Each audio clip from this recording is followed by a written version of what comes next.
Sometimes the behavior isn't a problem, it's actually a clue.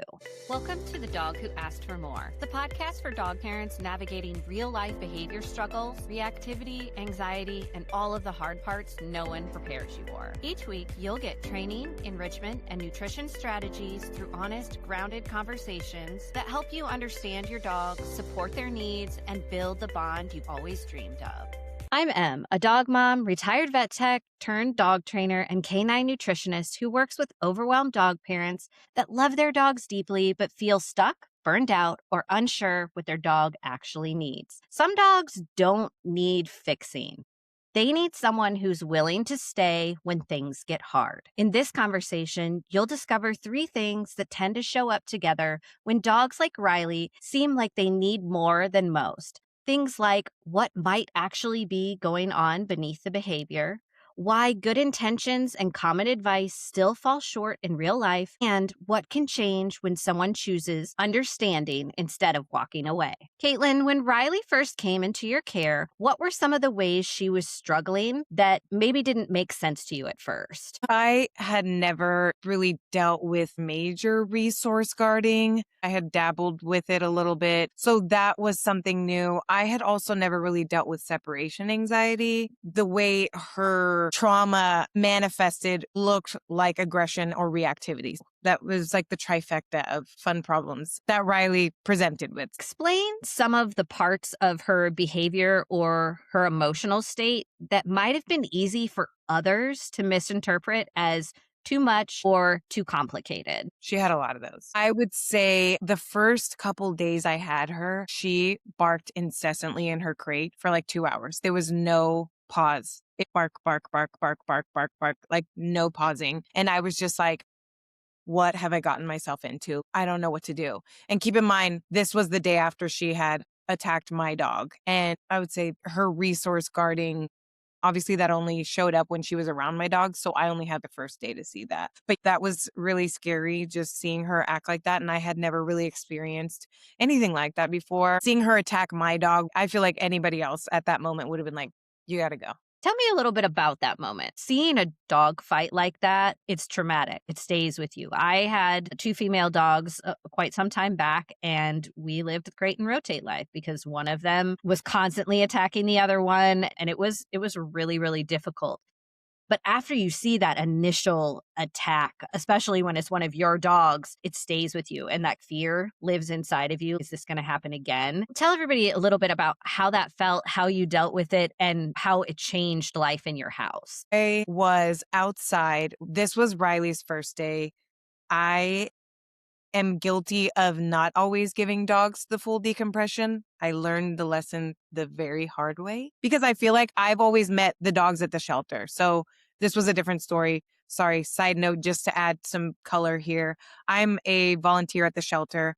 And if I want to foster a dog, I'm going to temp test it 8 times. I'm going to test it in all different scenarios because I want to make sure you're going to fit into my pack. I didn't meet Riley at the shelter and she had 1 temp test and she didn't react to the dog. So I was like, she's fine. She's not an aggressive, crazy dog. So I brought her home and I was going to let her decompress. I had the intention of letting her decompress. And then she fell asleep right here in my office while I was working. And then I was like, I'm going to go hang out with my boys.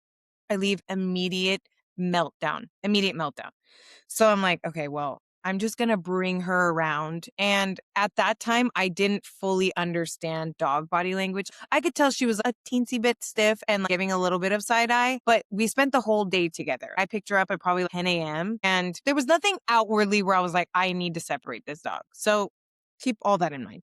Then later on, I am out in my backyard and I'm doing talk to text on my phone facing my backyard. And Riley had found a bone this big in my yard. It was a beef knuckle, very high value bone. So Riley picked it up. And as soon as I started doing talk to text, she heard my voice, came over to me to see what I was doing. She dropped the bone. Tiger, my personal dog, went to sniff the bone. Riley lunged at him, like wanted to murder him. I was freaking out. She had had a spay abort probably a week or 2 before, which probably also was adding to her emotions and trauma and fight or flight. I tried grabbing her and she had so much loose skin. It was like I grabbed her and she went like another 4 feet. If I don't grab this dog, somebody's going to die. I just kept trying to grab her and she was so strong. And then she pulled me over trying to get to my personal dog.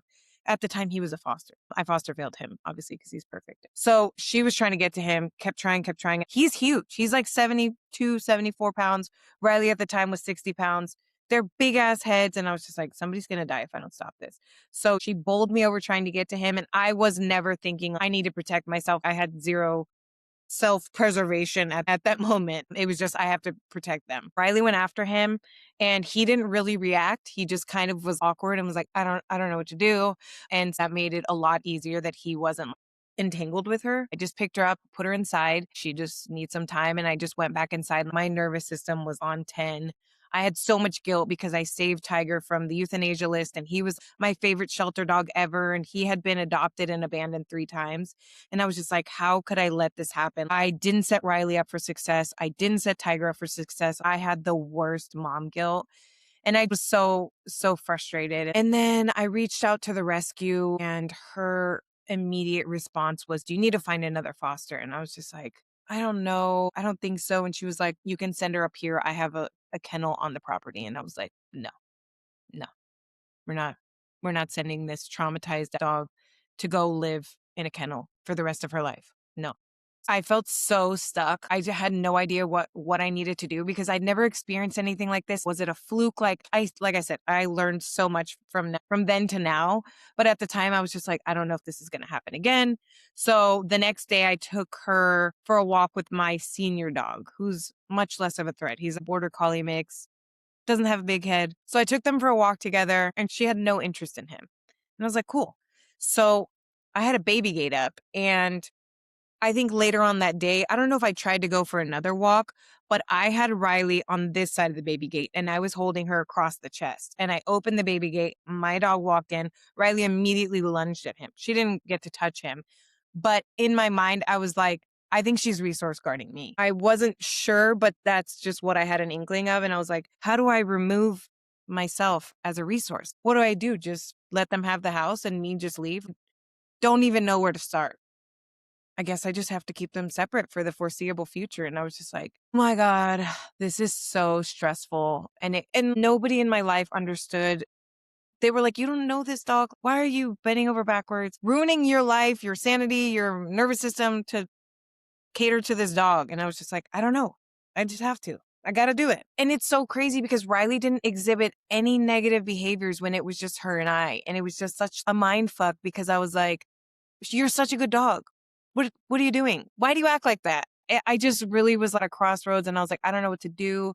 So then I was like, I got to figure out a plan. One of my best friends in rescue, her name's Nicole. I feel like we mentor each other. Like, we're each other's go-to for everything. And so she was like, look, I'm going to come and we can start doing pack walks. So I started doing pack walks with Riley and the boys. And it was like, I don't know if this is ever going to get better because whenever we're on a walk, she's not going to resource guard me. She's got more things to focus on. And the boys aren't focused on me. So I wasn't sure how that was going to rectify the situation or make it any better. But it's a start. Getting her around them, her feeling safe and comfortable, seeing they're not reacting to her. My dogs are extremely neutral. They're not going to react to her. They're not even going to acknowledge her. Tiger is almost double her size. He's scared shitless of her. Doesn't even look at her. He's just like, I'm going to be on this side of the road. Don't look over here. So I just started doing pack walks and then I started slowly working up to getting in the backyard and everybody obviously on leash. And then we had another hiccup in maybe March. So that happened February 7th or 8th of 2025. And then in March, you can see it in the video, I had her hooked to my wrought iron gate.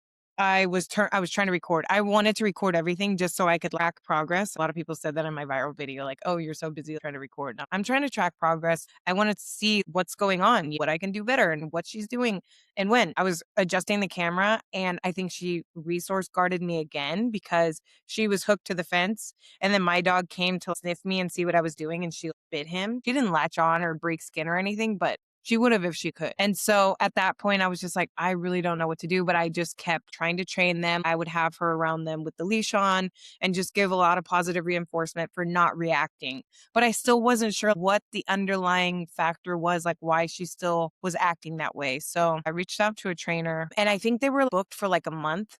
And so my friend had asked me before I even got Riley to watch her dog. And I was just like, okay, I'll just keep them separate. But she was taller than my dog. She was a boxer. And I had them interact through the baby gate and through the crate. And they just were like instant besties. And I was just like, what the hell is going on here? Maybe she doesn't like boys or I don't know. I have no idea. But she just gave me hope that her nervous system could be rehabilitated. I think in that moment, I was like, okay, there's hope. So I got in touch with the board and train, sent her there. She came back and I was still super scared. It took a long time for me to feel comfortable letting them off leash together, but it's like a different dog. Riley just came back and she was like, hey, what's up, guys? And I was like, what the hell? But yeah, I think he obviously had tools in his tool belt that I didn't have. Do you think you felt like she was being difficult in the beginning, or did you realize immediately that she was struggling and having a hard time? Because people get lost in that.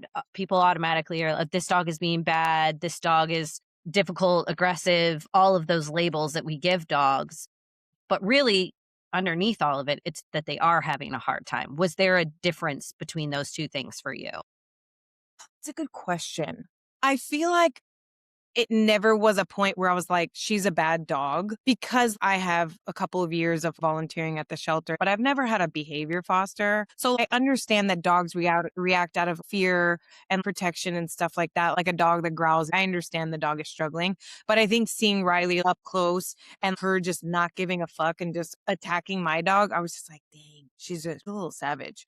But I knew deep down that it's not like she wanted to. Dogs don't bite for fun. They do it because they feel like they have no other option. And I knew that deep down, but I feel like the 8 months of learning about dog behavior and Riley in particular is really what helped me understand, like, even more that no dog is bad. They just are either traumatized, they weren't set up for success, they weren't socialized, which all happened to Riley. So the fact that she got to a place where she could live comfortably with my dogs is crazy. Dogs who are in traumatic situations, they have a bad past and then they end up in the rescue. They see a lot of trauma. And unfortunately, when they're in those big systems, in the kennels, all the other dogs around them, their personalities tend to get tamped down a lot. And people just don't understand that because they don't understand how the mechanics of a rescue works. But then when they get out and they find somebody that they like and they get a little bit more comfortable, they start being more comfortable acting the way that they actually are. And that's when For you sure. start to see those true colors and really kind of start to see where they're actually struggling. And so Mhm. from a foster perspective, you get a dog like that into your home. What do you think most dogs in those positions need before they can begin anything else? What are the most important things to establish with those dogs? For sure, decompression. I can't express it enough. Rescues can't express it enough. I think a lot of people learn the hard way, like me, but some of those people are newer to fostering and dog experience. So they don't understand that this is a traumatized dog and they're like, oh shit, I got a broken one. Instead of being like, I didn't set this dog up for success because I didn't let it decompress. I have tried to explain it to people. Like, let's say you get off a plane in a country that you don't speak the language. Then you get invited to a dinner party with 40 people who are all talking to you at the same time and asking you questions. And you're just like, I just want to chill and be by myself. Like, I need a fucking second. So I feel like that's the equivalent of not letting your dogs decompress, introducing them to other dogs, people. When I see somebody who got a dog straight from the shelter and then the next day they're at the dog park or at a coffee shop, I'm like, bro, take that dog back home, let it chill, decompress. It's still trying to figure out, am I safe? It takes them a while to understand, especially after all those changes. Let's say they were in a home and then they became a stray and then they went to the shelter and now they're at my house. They're like, I don't know left from right. I don't know what tomorrow's going to hold. So decompression is so important. And decompression, for those who don't know, looks like giving your dog a safe space, like a kennel, which I feel like is very important. I feel like I used to not be a big proponent of kennels because you feel bad putting the dog in there, but especially a dog straight from the shelter, you don't know what they're going to get into. You need to provide them with a small space where they don't have to make a lot of decisions. They are not overwhelmed by all the smells, all of the nooks and crannies and things like that. Just give them a small space. Don't introduce them to a lot of people. Don't introduce them to any other animals and just give them space and let them come to you and show you, hey, I'm ready. I'm ready for more. And that looks like them like engaging more with you or coming out and being curious, things like that. But dogs show you. It's just a matter of learning. And I feel like a lot of people don't understand dog behavior, dog body language. And I wish there was a course that everybody could take that is like, this is what this means. This is what this means. Because like I said, I had to learn the hard way. And I know a lot of people that don't have resources or community or whatever end up in these situations and they're like, I don't know what to do. I absolutely agree with you. I wish that there was a course on dog body language as well. I'm actually currently in the middle of working on a free resource about dog body language because it really is an area that people who don't know dog struggle in a lot. I mean, Yeah. I struggled in it before too. But there's also a lot of pressure, especially on rescue dogs, to see that progress happen like fast. People want that turnaround to be so quick. And unfortunately, I think that's why people give up on dogs so quickly is because they're not seeing progress The fast enough. progress They they feel wanna like the see. constant, Yeah. yeah, constant struggle and they don't know what to do. And Yeah. I think that that makes it really, really difficult for a lot of people. What do you wish more people understood about dogs who don't bounce back quickly? I always relate everything to therapy. So sorry to those people who have never gone to therapy. But the more you understand yourself or people in general, you can extend that understanding to other animals. You can be like, hey, I made a mistake today. I'm human. I make mistakes. And you can extend that grace to other animals and be like, maybe they didn't feel safe or whatever it may be. I wish that more people gave dogs grace and that people gave them more chances to be successful because I feel like the type of people that are willing to give up on those dogs are just not putting that love and care into themselves. And they're just like, whatever, I don't care. I don't have the patience or the bandwidth or the emotional capacity to deal with this. I agree. Because you said that so succinctly, can you share a moment where you really doubted yourself going through this, but then what helped you keep going and stay positive while you were coaching her into a better state of mind? When you asked that, I thought of all of the bad times, but we prevailed. There was one day I was really struggling and I asked my doctor for a one off. I didn't want to do anxiety or depression medication, but I was like, do you guys have a one off thing that I can take? So I took that and I feel like it just totally messed up my mind and my emotions were all over the place. And Riley did something that pissed me off. And I literally looked at her and I screamed, I hate you. You're ruining my life. And then I just cried for 2 hours because she's not trying to do these things to me. It's not personal. She doesn't know better. She wasn't taught that's wrong or to listen. Riley wanted nothing more than to just be next to me and feel safe. That's all she wanted in life. It was a really hard time sometimes, but when I would get those little glimpses, it would bring me a lot of hope and clarity. And the setbacks were really hard too. I was like, oh, she's never going to be rehabilitated or her nervous system's never going to get to a place where she's comfortable around other dogs and I'm going to have her forever because dogs that don't look like Riley are not adopted by people that don't have dogs already. Tell me about the big turning point. I don't care if it was actually something very small or something that didn't look really dramatic to people on the outside. What was the thing that happened that made you go, oh, yeah, we can do this? When she got home from the boarding train, things were a lot different. She just wasn't as reactive to the boys. I obviously took a lot of precautions. I only let her walk around while she was on a leash, and I was always managing every interaction.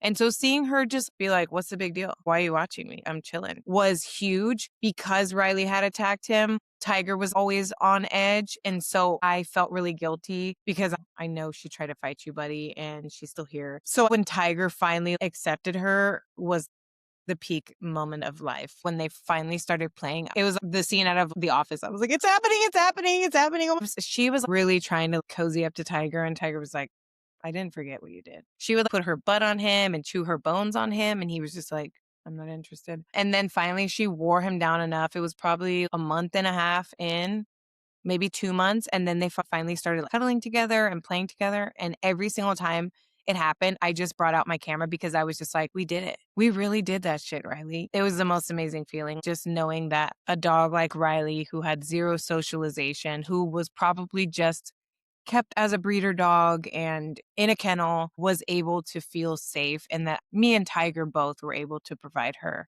a safe place. It just really felt like we did it. I love so much that he came around. And I don't blame Tiger. I'm the same way. If somebody wrongs me, I'm going to be a little bit precautious of how they are when they approach me in the future. So good on him for standing his ground and feeling his feelings too. But it was just really an amazing thing that you did for her. Thank you. Before we wrap up, I want to pause for something that we call answering the ask. This is about the moment behavior stopped being something to fix and starts being about communication. Can you share a moment where Riley's behavior was an ask that you hadn't fully heard yet before with a dog, and what shifted when you actually started listening to her? Yeah, I love that. The first trainer that we ever reached out to, her name was Adelie, and she told me that I needed to ask for consent to touch Riley. And I had never heard of that. And I was like, "You're weird. I'm not going to ask for consent to touch a dog." She came over and she was like, "Riley doesn't want to be touched right now." And I was like, "What?" I was like, "She loves me." And she was like, "No, she doesn't want to be touched." And then she told me that I needed to ask for consent to touch Riley. And it was a game changer. And Riley started asking to be pet and letting me know, "You can continue petting. I want you to continue petting me," as opposed to me crossing her boundary and further dividing or not traumatizing per se, but making her feel less safe by touching her when she didn't want to be touched. So for those that don't know, asking for consent to touch a dog, you basically go like this. And if the dog puts its head in your hands, that's consent for you to touch them. If they do anything other than put their head in your hands, that means I don't want you to touch me. And it's not personal. They're just communicating. And it's just so crazy how much I've learned about dog communication since then. Even my new foster, it's funny because I kiss his face all over. And if I kiss him right here, he stays still. But if I try and kiss him on the nose, he pulls back. And I'm like, okay, that's communication. You don't like that. I know that. So yeah, it's super, super interesting just learning all those things. There's such an encyclopedia of dog communications through their body language, through their eyes, through their facial expressions, through their ears, through their tails. Not every wagging tail means happiness, which is something that so many people don't know. Flag tail is like a big red flag. It's super interesting. It is really interesting. Dog body language is such an important part of pet parenting and truly understanding what our dogs are asking from us. So, for someone listening who might be living with a dog like Riley, unsure, overwhelmed, maybe afraid that they're failing, what's one thing you want them to start noticing about their dog instead of judging them? That's a good question. I feel like a lot of dog guardians struggle with dog reactivity. And it's so easy to get very frustrated and think your dog is bad because they're reacting. And that means they are at their threshold. They're at max capacity and they don't know what else to do other than to react. So instead of getting pissed off and shifting that energy through the leash to the dog, just try and reshift your narrative and be like, my dog is communicating with me that they're not comfortable. We need to work on this. You don't have to jerk them away and run the other direction, but you need to get some resources to deal with the reactivity. But at the end of the day, your dog is communicating with you. I don't know what else to do other than to react like this. Please give me some grace. Don't jerk me around and scream at me. That's going to make things worse. I already feel shitty and stressed and overloaded. So please don't come down on me for this. And I'm guilty of that. Everybody's guilty of that. It's very frustrating and embarrassing being out and your dog acting like a lunatic, but that's communication at the end of the day. Them reacting to like rollerbladers or bikes or dogs or whatever it may be. Any weird thing that your dog does where you can tell their system is overloaded, their nervous system is not feeling safe or comfortable, and they're communicating with you. So just try and turn it into a question or extend them some grace or just allow your dog to let you be present. I feel like that's one thing that Riley really gave me. I have to be present with her all the time. There's no taking a break. She's demanding presence, and that means we're here. When I feel like the more you understand your dog, you can form better connections, and then you can understand what they're trying to communicate with you and provide that and meet their needs. And in turn, you learn so much about yourself, and it also makes you feel empowered and makes you proud that you've been able to formulate this relationship and help your dog's nervous system and your nervous system together. Caitlin, thank you so much for being here today and sharing Riley's journey with us and your journey too, because you're right. It is such an emotional learning journey for us as humans to learn how to communicate with another species and really get that depth and breadth of that beautiful, compassionate, loving bond. What would you like to leave the person listening with today? There's a couple different things. Not to be negative Nancy, but not every dog can be rehabilitated, which is very unfortunate. And I feel like I came across that a lot in my videos is people telling me, oh, my dog does this, my dog does this. And sometimes I'm like, not every dog can be rehabilitated. And I'm so sorry. My journey is different from other people's because Tiger and Bo are very neutral dogs and they have calm nervous systems. So that provides a safe space for dogs like Riley to come into. Whereas if you have a more insecure dog and you bring another insecure dog, it's not going to jive well, but it can be done. It can be done. But like I said, it can't always be done. The last thing I'll leave people with is to just give your dogs more grace. Give yourself more grace. Do dog body language learning, and you'll find the most beautiful connection with you and your dog the more you understand what they're trying to communicate to you. That is a phenomenal message. Today, we talked about what it looks like when a dog needs more, not more structure, not more pressure, but more patience, more safety, and more willingness to stay. Riley's story isn't about fixing a dog. It's about what can happen when someone chooses not to walk away from a dog who is struggling. So be kind, spread joy, and remember, sometimes the most powerful thing you can offer a dog is that you don't leave when things get hard. If you've ever found yourself wondering what your dog is actually trying to communicate or feeling unsure whether you're reading situations clearly, you are not alone. Most of us were never taught how to understand dog body language in a practical way. I created a short, free quiz called How Well Do You Actually Understand Dog Body Language as a way to help you explore your understanding. It's not a test and it's not about getting things right. It's just a way to notice what feels clear, what feels confusing, and where you might need some support. You can find the link to the quiz in the episode description. After you take it, you'll get a free resource to help you keep building your understanding. Thanks for listening to The Dog Who Asked for More. New episodes drop every Monday, Wednesday, and Friday. I'll see you next time.